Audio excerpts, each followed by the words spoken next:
Finalmente hemos llegado a lo último que leí de Chainsaw Man antes de dropearlo. Como les dije en el video anterior, me quedé donde Nayuta le aplicaba la de los hombres de negro a Asa. Coincidentemente allí fue donde terminó este arco, el arco de la cita con Denji, y debo reconocer que me pareció mejor de lo que recordaba. Es más, no podía dejar de leerlo, estaba dentrísimo con las ocurrencias de esta pareja tan disfuncional pero al mismo tiempo tan divertida. De verdad que al leer todo de golpe cambia mucho la percepción que podemos tener de un manga, haciendo que lo que antes nos parecía mediocre ya no lo sea. Así que bueno, hablemos de por qué las estrellas de mar son ZZZ y los pingüinos GOT. Tras la partida de Yuko, Asa intentó recuperar su espada uniforme para irse a buscarle pelea al pibe motosierra. Desgraciadamente para ella, dicha espada era de un solo uso y ya no servía más, razón por la cual se vio obligada a buscar una nueva arma.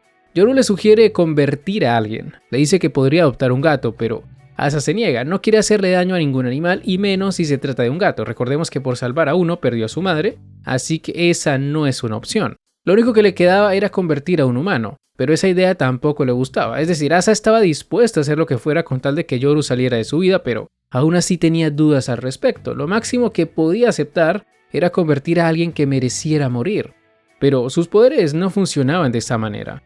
Yoru misma se lo explica, un arma solo es poderosa si al momento de crearla existe un fuerte sentimiento de culpa, y eso solo puede darse si siente algo por la persona u objeto al que va a convertir. Era una situación complicada porque aunque Asa quisiera deshacerse de Yoru para que no lastimara a sus seres queridos, igual tenía que hacerle daño a alguien que fuera importante para ella. Tomara la decisión que tomara iba a sufrir sí o sí, y aquí es cuando tenemos que hablar de las dos cosas que me parecieron interesantes en este conflicto. La primera tiene que ver con el sueño de Asa, ese donde pisa pollos mientras avanza por un callejón. Al principio ella intenta esquivarlos, pero luego se le hace imposible no hacerlo en la medida que aparecen más pollos y el callejón se hace más oscuro. Cuando acepta convertir a alguien para que Yoru la deje en paz, inmediatamente Fujimoto dibuja un panel de ella pisando uno de estos pollos. Desde mi punto de vista, este sueño representa el futuro de Asa. Evitar pisar los pollos es igual a no convertir a nadie en arma. Al principio puede negarse a hacerlo, pero ¿qué pasará después? ¿Qué pasará cuando la situación la obliga a utilizar ese poder? ¿Qué pasará cuando su corazón se oscurezca de la misma forma que el callejón? Esto es algo que siempre me ha gustado de Fujimoto y siempre lo digo. Siempre deja pequeñas pistas de lo que puede pasar más adelante, y en ese futuro casi distópico, donde Asa se deja corromper por completo, es cuando entra en juego la segunda variable, la empatía de Yoru.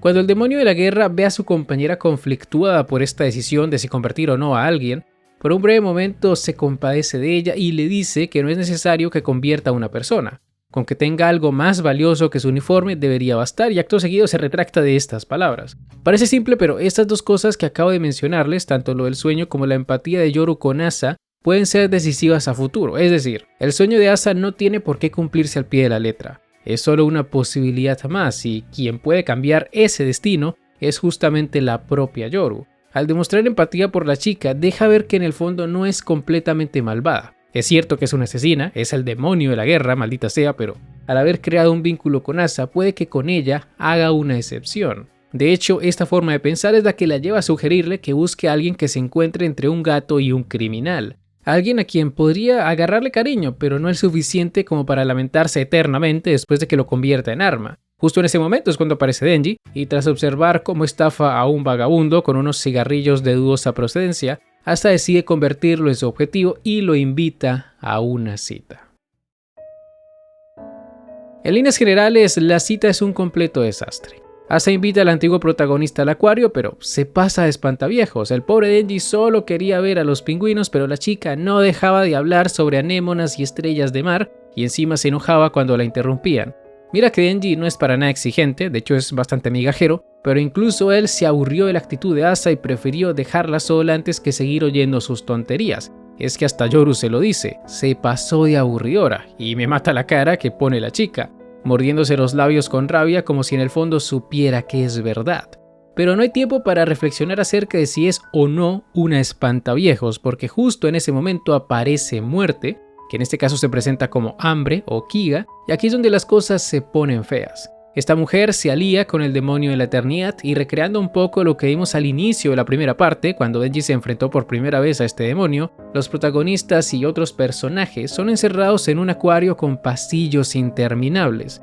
Dentro de este grupo pintoresco de personajes tenemos algunos miembros del club de cazadores de demonios, a su presidente, un chico llamado Izumi, quien se hace llamar el otro Chainsaw Man. También estaba Yoshida y, como no, para que las cosas fueran más divertidas tenía que estar sí o sí alguien que nos recordara a Kobeni, probablemente su hermano.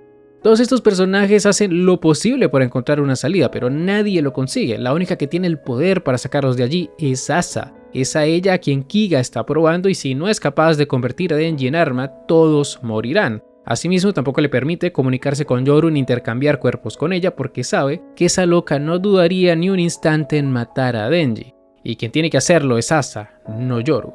Dejar sola a la protagonista pone en evidencia su nulo entendimiento del ambiente. Asa vivía en su propio mundo, un mundo donde siempre tenía la razón y donde los demás estaban equivocados, pero bajo esta situación de vida o muerte, ese exceso de confianza se convierte en inseguridad. Cuando invitó a Denji al acuario, genuinamente creía que lo tendría comiendo de su mano en menos de lo que canta un gallo. Creía que era la persona más interesante y guapa del mundo, pero no fue así. Solo consiguió que el chico discutiera con ella. Y adicional a eso, cuando todos depositaron sus esperanzas en su teléfono, como suele pasarle en los momentos críticos, volvió a tropezarse. Asa rompió su teléfono y con ello Izumi explota contra ella. Le dice que no sirve para nada, que no hace más que quejarse y que cuando finalmente podía ayudarlos, la pifió como nunca.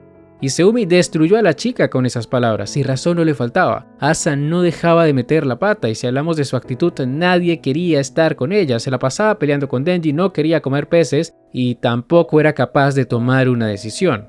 Asa sabía que podía solucionar todo si convertía a Denji en un arma, pero simplemente no era capaz de hacerlo y no porque sus principios se lo impidieran o porque no tuviera el valor, sino porque no sabía qué era correcto y qué no. Desde que Yoru llegó a su vida, las tragedias se convirtieron en parte de su día a día. Fue responsable de la muerte de su profesor, de la delegada de la clase y de uno que otro estudiante cuando Yuko atacó la escuela. Y aunque moralmente todo eso debería afectarla, igual se rió a carcajadas con su mejor amiga.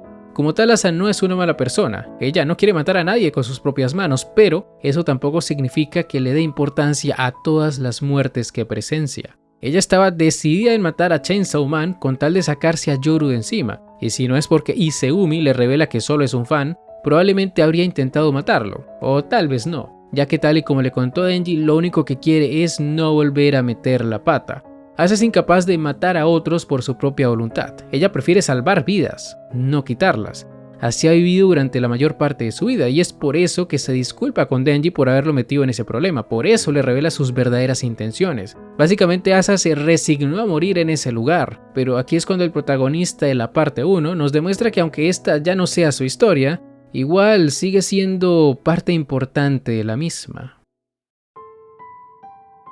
Cuando yo leí este arco por primera vez sentí que Denji había involucionado como personaje y estoy seguro de que no fue el único que lo pensó. Sin embargo, si bien es cierto que sobre el final de este arco tiene uno que otro momento de estupidez, no es nada que no le hayamos visto hacer antes. De hecho, durante toda esta cita se comportó de forma madura. Le informó a Asa sobre el demonio de la eternidad, admitió frente a Yoshida que no podía vencer a este demonio porque a diferencia de su primer enfrentamiento, el bicho ese no dejó su cuerpo a la vista, y más importante, cuando vio a Asa completamente derrotada, se tomó la molestia de hablar con ella pese a que antes solo habían discutido. Denji sabe que a esta chica no le gusta comer pescado y ¿qué es lo que hace? Le muestra una estrella de mar y le pide que use sus conocimientos para buscar una que sea comestible. Con esto Denji nos demuestra que sí le prestó algo de atención a la chica mientras ésta lo mataba de aburrimiento. Por lo menos era consciente de que la chica era experta en estrellas de mar y cómo no iba a hacerlo si quería hablarle sobre ellas durante media hora. Maldita sea, Asa, estabas re loca. Pero en fin, lo importante es que Denji encuentra una tapa de olla, quién sabe de dónde, y con el mechero que le robó al hermano de Kobeni le prepara unas ricas y deliciosas estrellas de mar a Asa. A nadie le gustaron esas malditas estrellas, pero hey,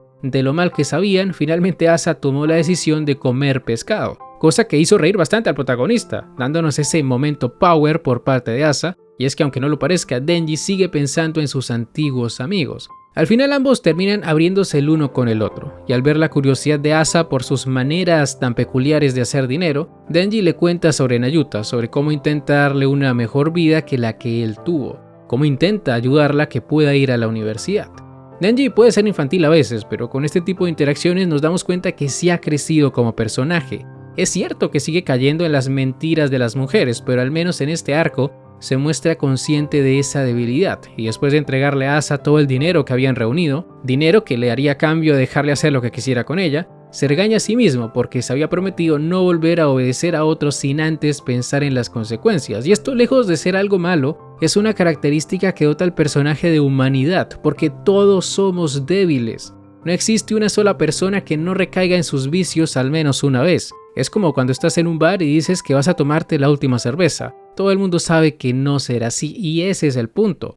Denji sigue teniendo debilidad por las mujeres, y dado que en este caso logró generar un vínculo con Asa, es entendible que termine confiando en ella, y es por esta misma razón que cuando todo termina, lo único que le pide a cambio de su dinero es tener otra cita. Si fuera el mismo Denji del pasado, le habría pedido que se dejara manosear los pechos, tal como hizo con Power o con Makima, pero no lo hizo, y eso demuestra que ha cambiado la forma en la que hace las cosas. Incluso su decisión de hacerle caso a Nayuta es lógica, y no porque quiera hacerle caso a la niña, sino porque entiende que lo mejor es no meterse más con Asa. Si la niña le dice que huele raro y se pone posesiva, es porque no le conviene esa chica. Por supuesto, yo solo estoy hablando de lo que vi en este arco. Ya si más adelante Denji involuciona de verdad, lo voy a criticar. Pero en lo que respecta a la cita en el acuario, el problema fue más de haber leído esto de forma semanal. Si les soy honesto, me está gustando la parte 2. Es cierto que no tiene el mismo ritmo que la parte 1, pero eso no es necesariamente malo. ¿Para qué querríamos ver exactamente lo mismo de la parte 1? La gracia de una secuela es que toque otros temas, no que repita la misma fórmula de su predecesora. Y tampoco es como que no haya pasado nada, porque en este arco nos enteramos de muchas cosas.